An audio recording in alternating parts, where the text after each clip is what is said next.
You know who it is, the horror flick, Digger Ditch, Super Six, Big Mitch. And I'm kicking in doors with those three O's. And I'm bringing 28 101s because we Vegas sons. It's the Chronicles. And you in the Meadowlands. Yeah, you in the Meadows, man. And you already know what made me. Yeah, I'm a desert baby. Boom! You already know, Hubba Dub. Yeah, you already know, man. Welcome to Vegas Chronicles with the whole Super Six Big Mitch. And today, like any other day, come on, man. Y'all already know what we do. No additives, no preservatives. The uncut version. Raw and uncut over here. Shout out to everybody that's been supporting my small platform, man. We building it brick by brick. We can't stop. We won't stop. You know what I mean? I had a very interesting conversation with a childhood comrade of mine. Shout out to Slick P. And Slick P told me some interesting things, man. And you know what? It's a cold twist when it comes to the history of the Parus. You know, I mean, what was brought forth, what I spoke on previously in my other videos concerning the Parus and their formation, man.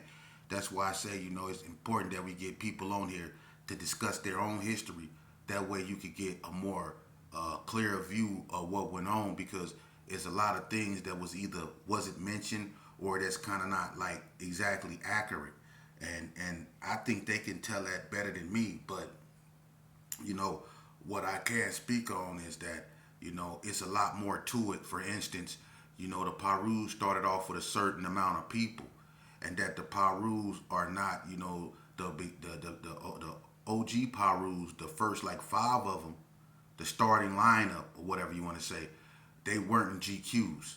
They were more bang bang gang. Okay, and they formed not in Madison Terrace. That's where that became their neighborhood.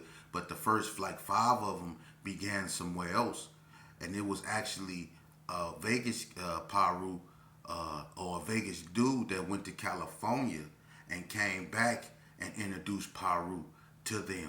And that as far as Mickey Simmons, who they credited for bringing Paru out here to, he was influential in as far as the green goes, And another thing people didn't know, Mickey Simmons come from Lincoln Park when they were Parus, okay?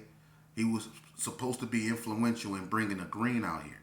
Now, this is their story, not mine. That's why I say it's important we bring them on.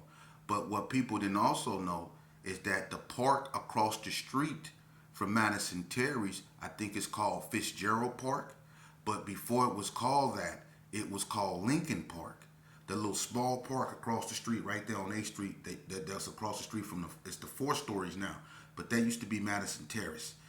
And it was a park right there always across the street, right there on H. And that park was called Lincoln Park in the beginning, before it was called Fitzgerald Park. So you can see where Lincoln and Mickey Simmons bringing the green out here. But when Mickey Simmons came out here, he wasn't the one that bought Paru, they're saying. So that's why I say it's a twist. Vegas guy, Quando, supposed to went to California and came back out here and bought Paru out here. So that's a whole nother subject, and it's better if they tell it. So that's what I'm saying. It's a twist when it comes to the Parus. So when you think you really know, you don't know. That's why it's OGs that's still around. Shout out to all them that, can bring clarity. And the reason why it's been hard for me to bring people on here is because everybody don't have streaming on their on their phone, and so I'm gonna have to figure out a way where I can send you guys a link that you can hit, and you can come on as a guest, and we'll be side by side on the screen, and you can spit your history, or I might bring you in the studio and we can go from there. But it's important that we really get to the clarity of what's really going on, and we there. It's just a little twist to it, you know what I mean? Not much, but it's better that they tell it, you know what I'm saying? So shout out to Slick P, man. We went over a lot of stuff, man, and one thing I could say about that brother, man, he's 100 with it. I love him like a brother, man, and we come from an era where it all started, really. Our era is the one that set it off. We had the best era. That 85 on up era, when it really kicked off, that was the best era. You know what I mean? The OGs, The OGs before us, they was the best era at this. But what we did is we came and we took it somewhere else, man, and you know, it was bad, but it wasn't as worse as it is now. But moving on. Someone asked me which blood gang I guess you could say is the most aggressive. I've been over that. There's no such thing. But I will say this. There's no such thing as the most aggressive blood gang. All the blood gangs to me, they roll in unison. You mess with one, you mess with all of them. You know. But I would say this: when it comes to when I was active and I was in that life, the ones that gave the Gersons the most problems, and I'm not, and this is my opinion. Somebody might feel another way, but I used to hang with Bread. Anybody that know me know I used to hang with him. I used to hang with Lil Bread. I used to be with Duck House, and I used to be with a few more. Turtle from he went back to Seattle, and a few more people.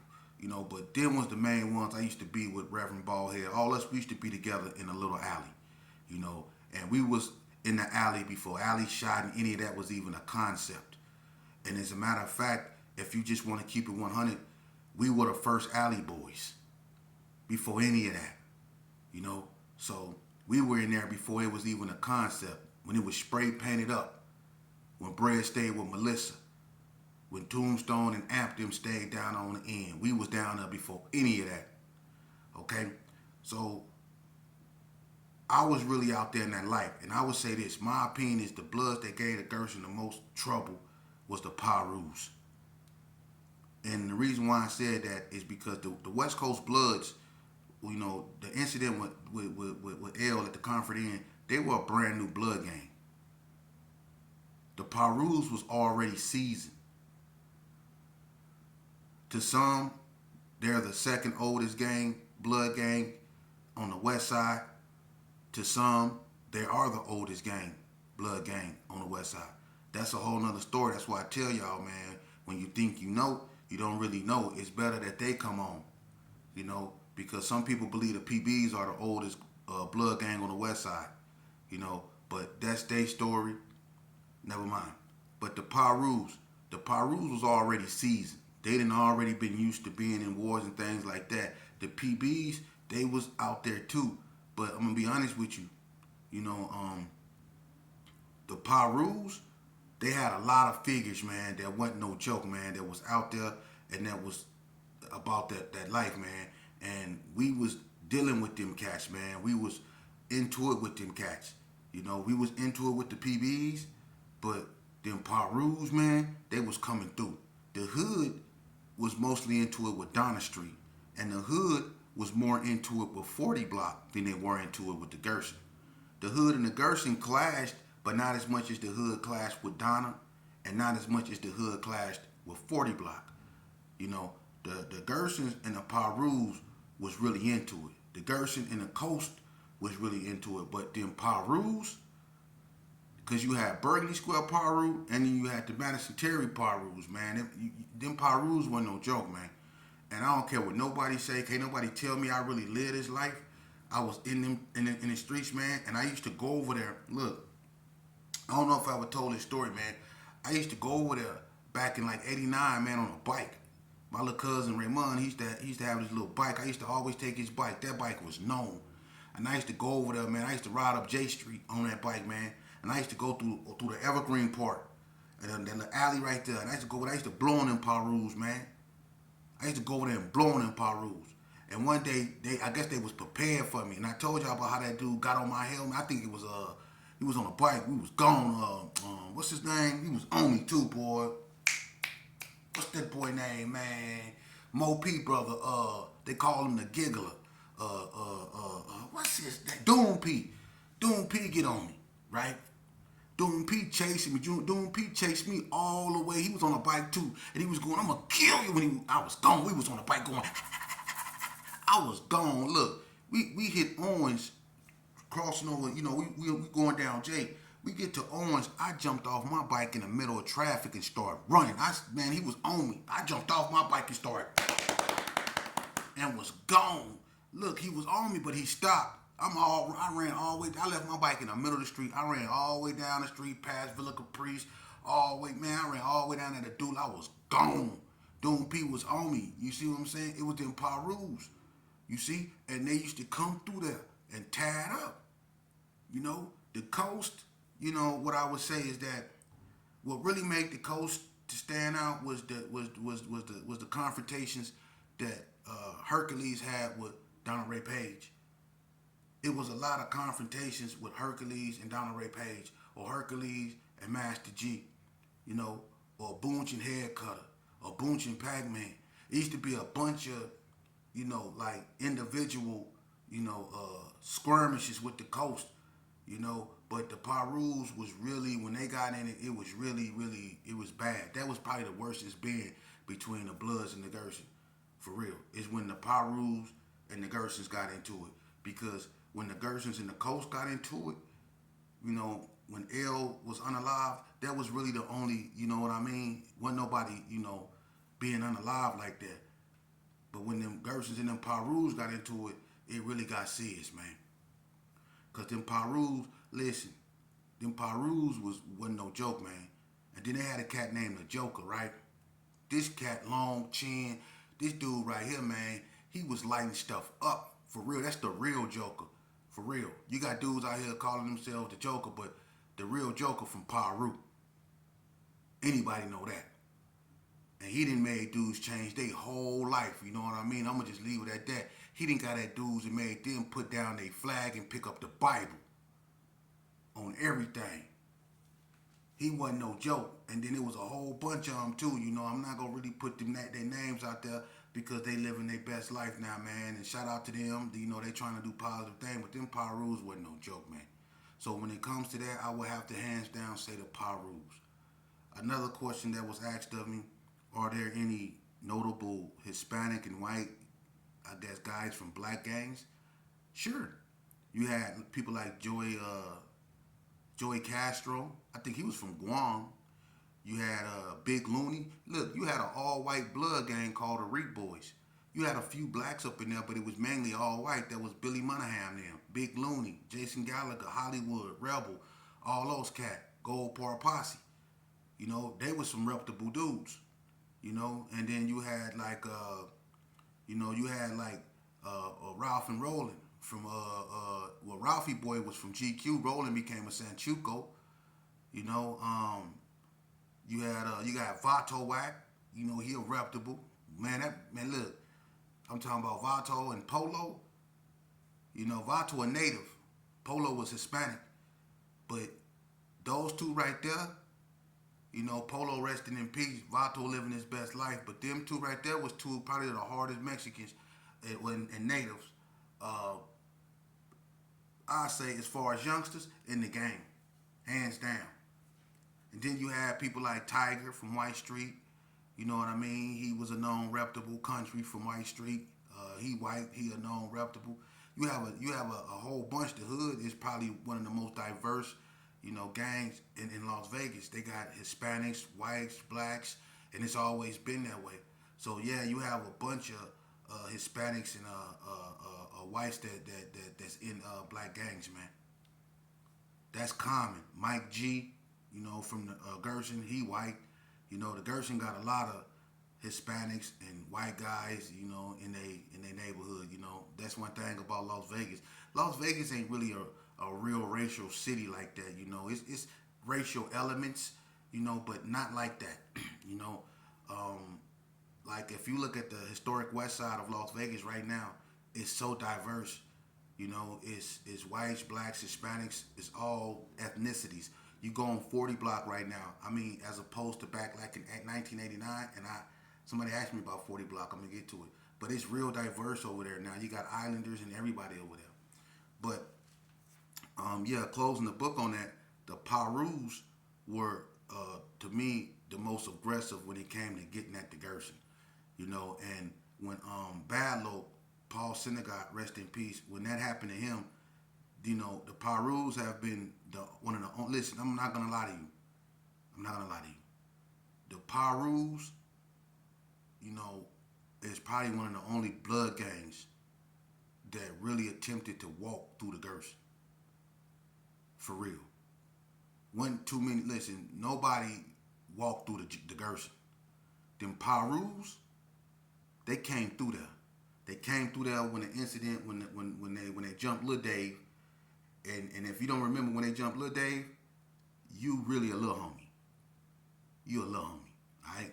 But when they jumped Lil Dave and them Parus came through there, they aired it out. Look, they had dudes on the basketball court scattering. That ball was going boom, boom, boom. They came through there and added out, and that's when Gerson came out, hit the house and got at them and chased them up out of there. But they actually came through there, and when the incident happened with Paul Synagogue, they was on their way back. They was finna walk through the Gerson again, but the police cut them off. So the Parus is the most aggressive, man. I ain't gotta lie about that, man. For real. And moving on. Yeah, ask the War Babies is them Parus. And I ain't being disrespectful, but it went back and forth. But I don't know if y'all remember when them Parus them War Babies tried to ambush them Parus. Y'all remember that? When them War Babies tried to jump out on them Parus and them Parus put them on bed rest up over there, man, look. They try to jump out on them Parus, man. Look, look. You already know.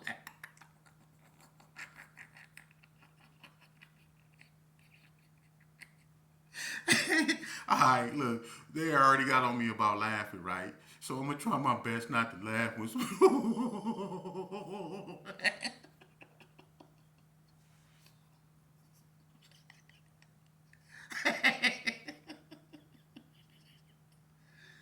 look. Look. I ain't gonna laugh. I ain't gonna laugh. I'm gonna stop. Look. Because it happened to everybody. Stop.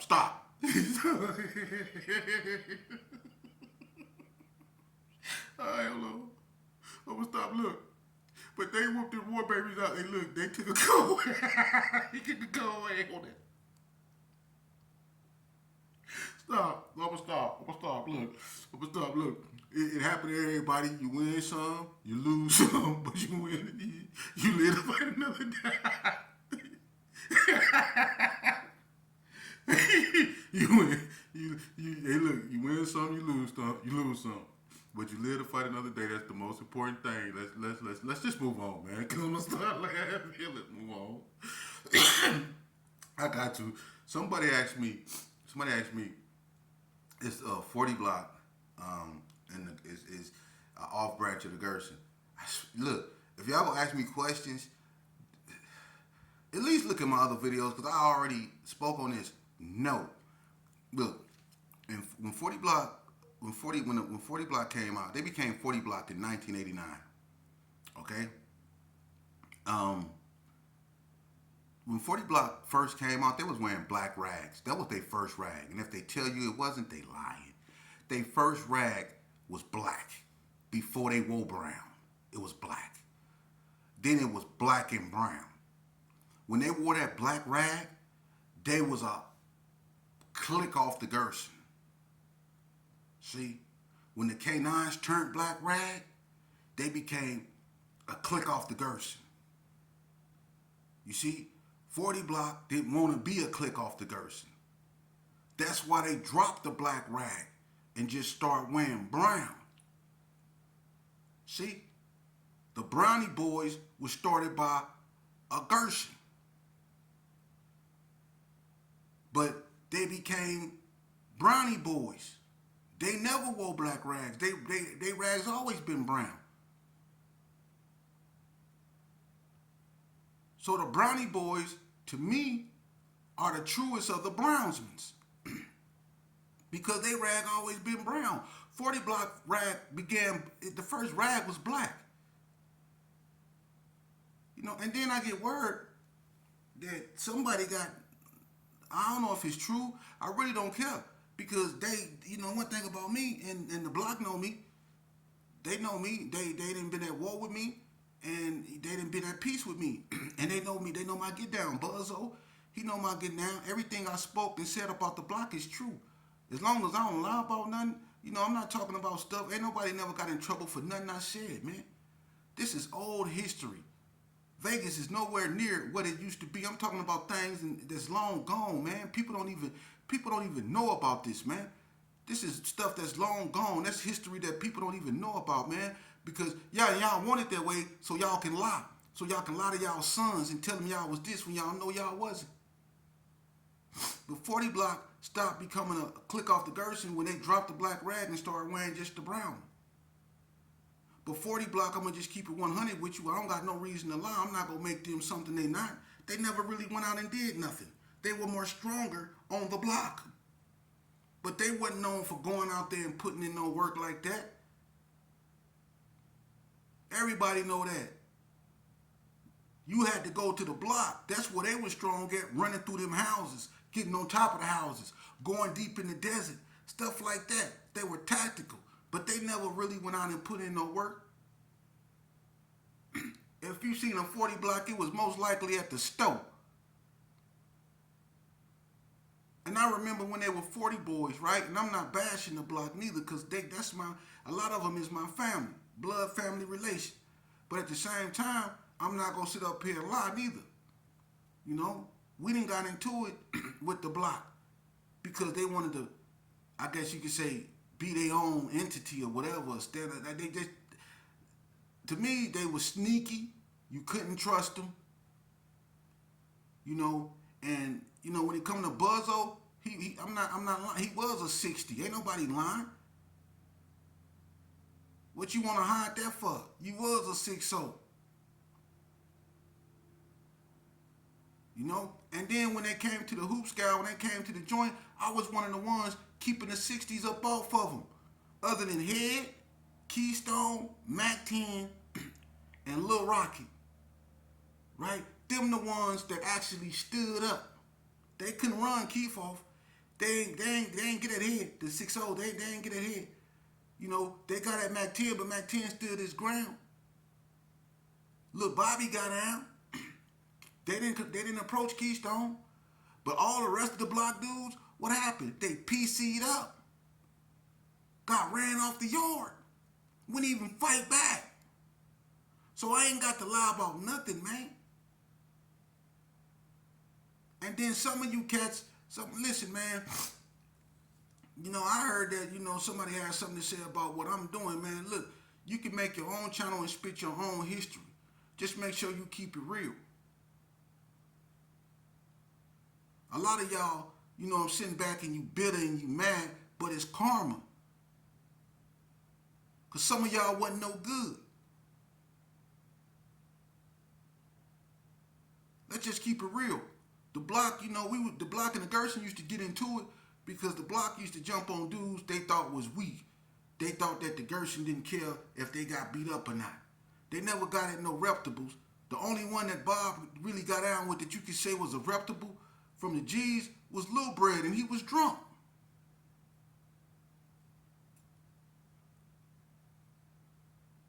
Come on, let's just keep it real. This way back when. But when Brick Bread came up over there, it was always quiet on the neck. It was quiet on the set. And I done had a few conflicts like with Tiptoe, Myron, me and Buzzo. We never got along. You know, y'all remember the incident when y'all got at me when I was coming home? And I came back over there on Laurie and got at y'all on that bike? Y'all remember that? You know, we was going back and forth. But at the end of the day, you know what I'm saying? I don't have no ill will toward the block. Never did. But I'm just not going to sit here and lie for them. The two hardest youngsters come up off 40 Block was Snoob and Vern Lowe. Other than that, the Wicked Style Players was the hardest up over there. I'm just keeping it real.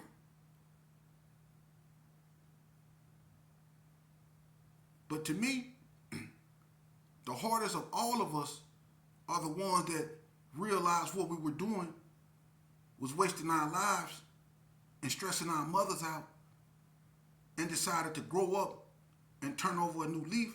Them the hardest of us. The ones that decide to go in another direction. Them are the hardest of us. Should nobody sit back and be bitter about nothing. What I'm doing is actually really telling the truth about my life. You know, it's hard for a person to come because y'all want to stay so hard and stuck in your ways like this really cool. This ain't cool. Y'all done lied to y'all sons. A lot of y'all did. That's why a lot of them is claiming this the bull crap y'all claim because y'all done lied to them and put stuff in their head, got them fed a whole bunch of lies like y'all did this and y'all started that and y'all wasn't doing none of that. A lot of y'all didn't even go to the joint because you wasn't even out there participating. Quit lying to y'all sons, man. Quit feeding them this garbage, man, because it's garbage. And you know it's garbage because we believed it. And it got us sent to hoop scouts. It caused us stress. That's why we can't, that's why a lot of us don't have the rights that we should have because we lost them. We done been in and out of institutions because of that sickness, the way we think, man. Come on, man. And y'all out here feeding y'all sons this bull crap. I respect the ones that tell their sons the truth, that they homies don't love them. Tell them the truth, man. Tell them what they really signing up for. I will. You know how many youngsters I done seen come through the hoops got a penitentiary system claiming something? Yeah, claiming. And then get caught up in something. Like a gambling debt or something like that. And they homeboys just let them get did in because they weren't looking out for them. Or like it was a OG Gerson at Love Lot. He was gambling. He was having money. He was always known for having money, whether he was on the street or in there. He was known for having money. And he looked out too. He did. He looked